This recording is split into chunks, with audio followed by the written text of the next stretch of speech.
I'm Sheila, sitting in my new office, looking out at the city skyline. I often reflect on how far I've come. It's been 2 years since I walked out of that toxic workplace, and the memories still feel vivid. It all started when I received my 12th rejection for a promotion. I was sitting in that shabby office chair, the one with the stain I'd been eyeing for 6 long years. Marcus, the office manager, slid a folder across his desk with that same half grimace, half smile expression. I didn't even need to open it. I knew what was inside. Another rejection.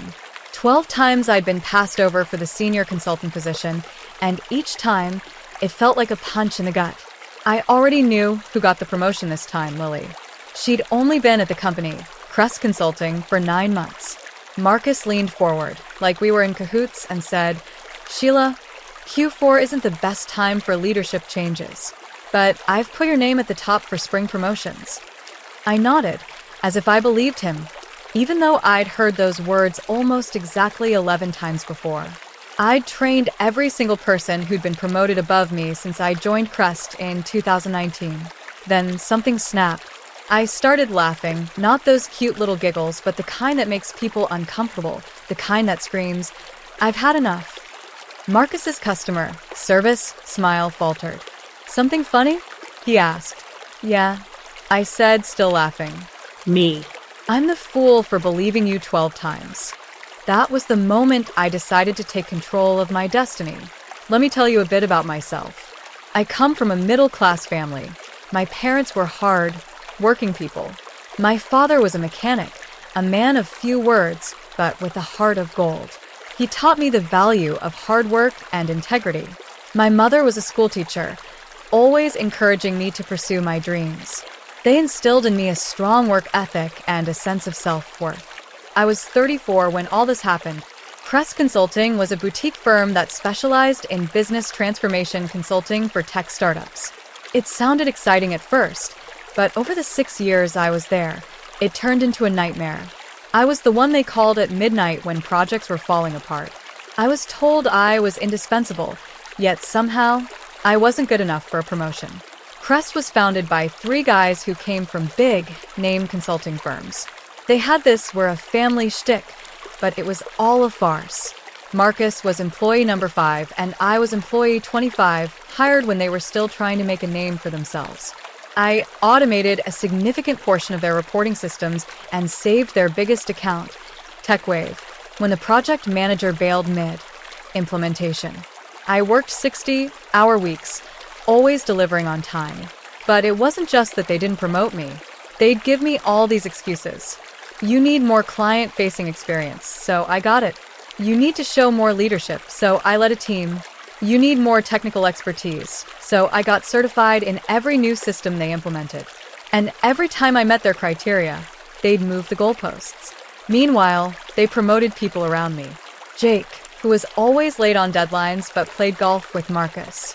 Ava, who couldn't create a basic report without my help but was best friends with the director. And now Lily, whose main claim to fame was that she went to the same business school as the CEO. I used to wonder what was wrong with me. Was I not charming enough? Not political enough? Was it my gender or my background? I spent so much time trying to figure it out. But that day, watching Lily strut around with her new senior consultant business cards, it all became clear. The system was rigged, not just against me, but against anyone who believed in merit. That night, I went home and cried. I sat on my bathroom floor at 3 a.m., wondering how I'd let myself get into this situation. I called my sister, Sarah, an accountant.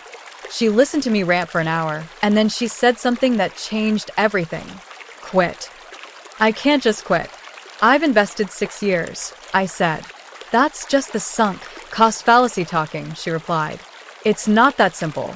The job market is tough, I argued. She interrupted me. I'm not saying find another job. I'm saying stop giving them your best. Stop caring. Stop trying to win the approval of people who don't want to give it to you. I sat there, thinking about what she said. It wasn't who I was, or at least, it wasn't who I thought I was. But maybe it was who I needed to become. That night, I couldn't sleep. I kept thinking about how I'd wasted 6 years trying to prove myself to people who didn't see my worth. and a plan started to form in my mind. I knew the ins and outs of Crest. I knew which clients were on the verge of leaving, which projects were behind schedule, and where all the hidden problems were. Most importantly, I knew that despite being rejected 12 times, I was the one holding several major client relationships together. The next morning, I went to work as usual. I smiled at Marcus in the hallway and congratulated Lily. I answered all the urgent emails from the project teams. But something had changed. For the first time in 6 years, I wasn't trying to impress anyone. Instead, I started documenting everything.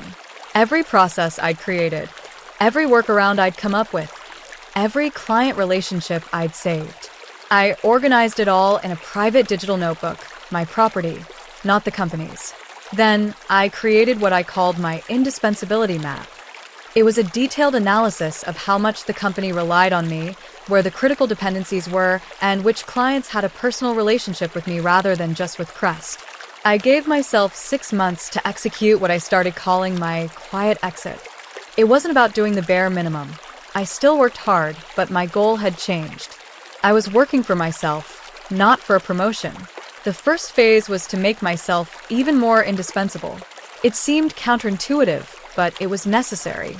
I volunteered for the most challenging client problems and became the go-to person for troubleshooting. When TechWave had an issue, they called me directly, not the Crest support line. I was careful not to sabotage anything or create unnecessary dependencies. I just positioned myself as the solution to existing problems and documented it all. The second phase was building my escape hatch. I started having coffee with former colleagues who'd left for other firms. I updated my portfolio, not my resume. I wasn't looking for another job. I was laying the groundwork for something bigger. The third phase was the toughest. I had to detach emotionally while still looking engaged. I stopped taking it personally when Marcus took credit for my ideas in meetings. I stopped feeling hurt when I wasn't invited to leadership lunches. I started seeing Crest as a stepping stone to something better. Around the 4th month of my plan, they promoted someone else, the 13th time. This time it was Ryan, a guy who'd been there 2 years and was just overly confident and mediocre. Normally, this would have crushed me, but I just smiled and congratulated him. Marcus was confused by my reaction. He expected me to cry or come to his office to ask what I needed to do better. But I just kept working on my plan. By the 5th month, I'd saved enough money to live for 6 months without income. I incorporated my own consulting firm, Insight Solutions, on paper. I secured a small business loan and started having discreet conversations with 2 Crest clients who I knew were dissatisfied. I wasn't poaching. I was just being helpful, answering their questions and building relationships outside of Crest. Then, 6 months to the day after my 12th rejection, I walked into Marcus's office unannounced. "I quit," I said, placing my resignation letter on his desk. His face went through a series of expressions in a matter of seconds. Shock, disbelief, anger, fear, and finally, panic. "You can't quit. We're in the middle of the TechWave implementation, and you're leading the StarTech project." "We need you," he said. I just smiled and said, 2-week notice. It's all in the letter. He tried to negotiate, saying it was about the promotion and that Q3 was coming up and he'd been advocating for me. I cut him off. "No, Marcus. This isn't the negotiation. I'm leaving."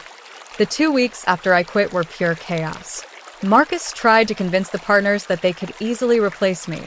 He called an emergency leadership meeting, which I wasn't invited to, and said my contributions were valuable, but they had strong systems in place. But they soon realized how wrong he was. I hadn't realized how much of Crest's infrastructure I'd built over the years. All those late nights fixing problems no one else wanted to deal with. All those workarounds because the official processes were so flawed.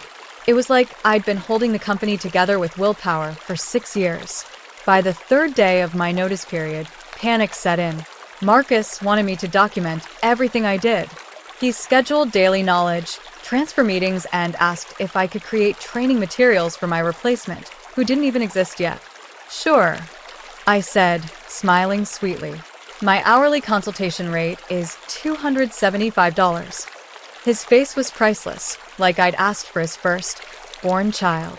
"You work here," he stammered. For 11 more days. I corrected him.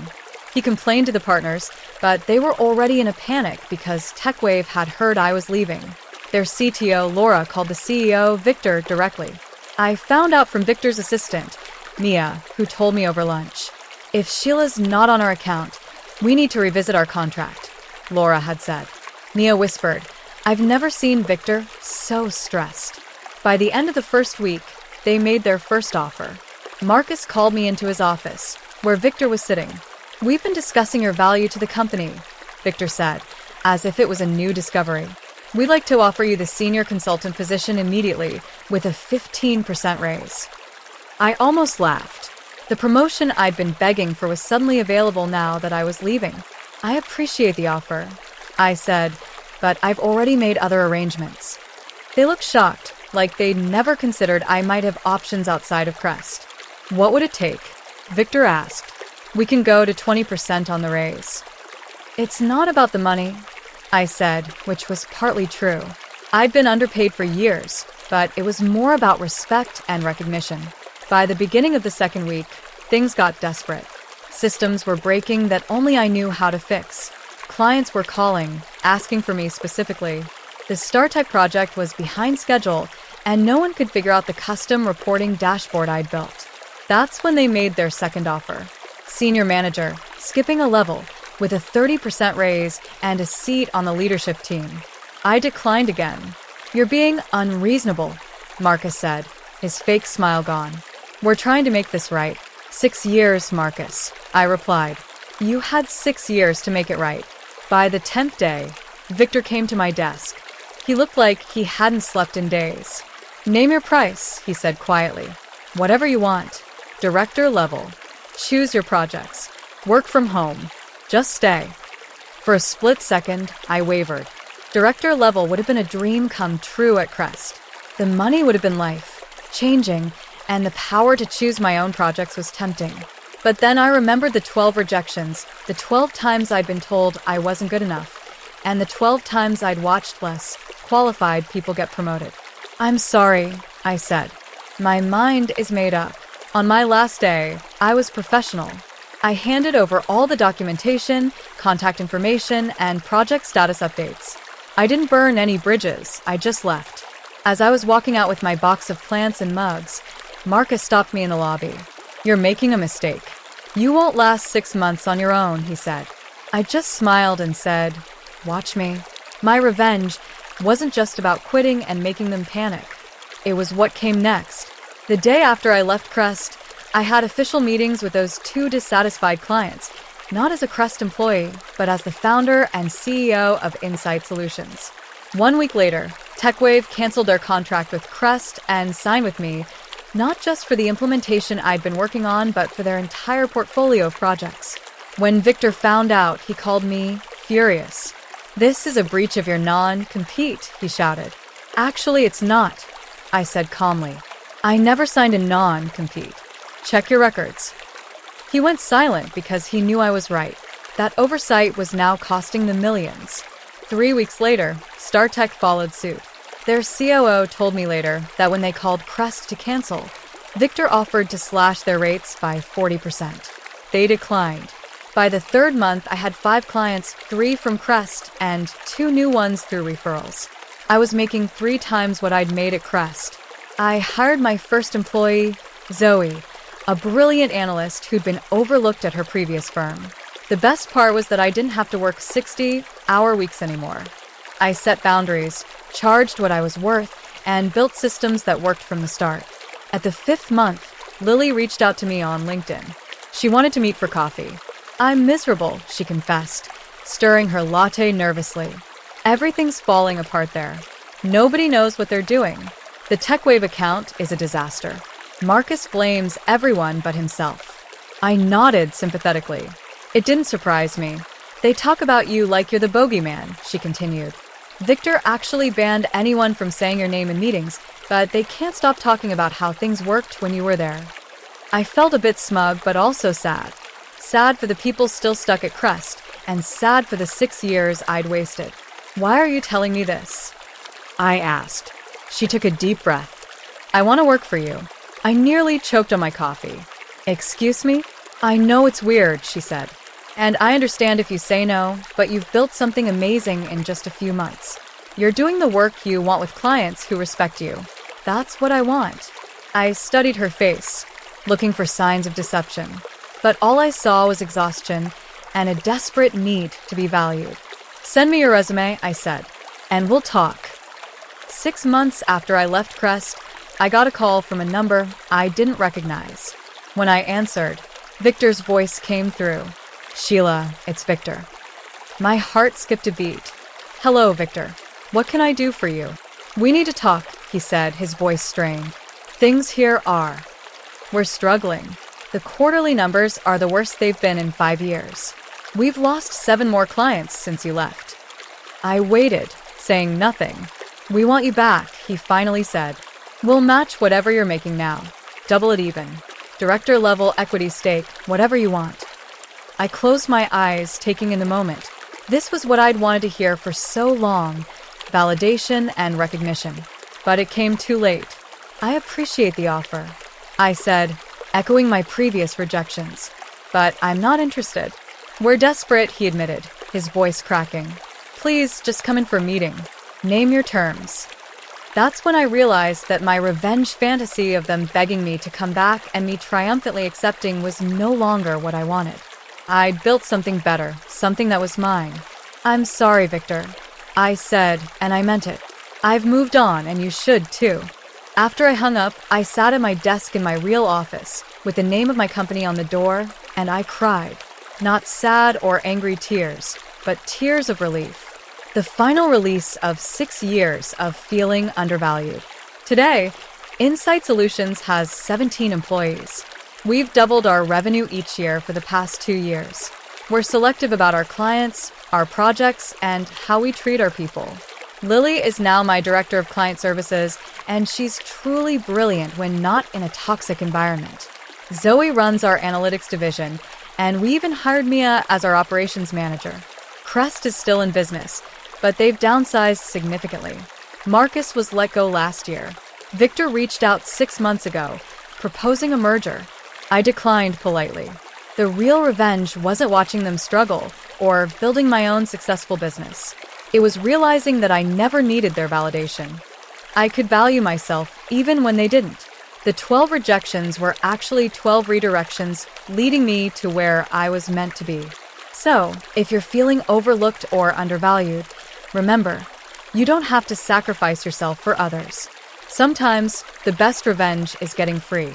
If you've connected with this story, please like this video, subscribe to the channel, and share your own experiences in the comments. Your stories help me know I'm not alone. Thanks for listening.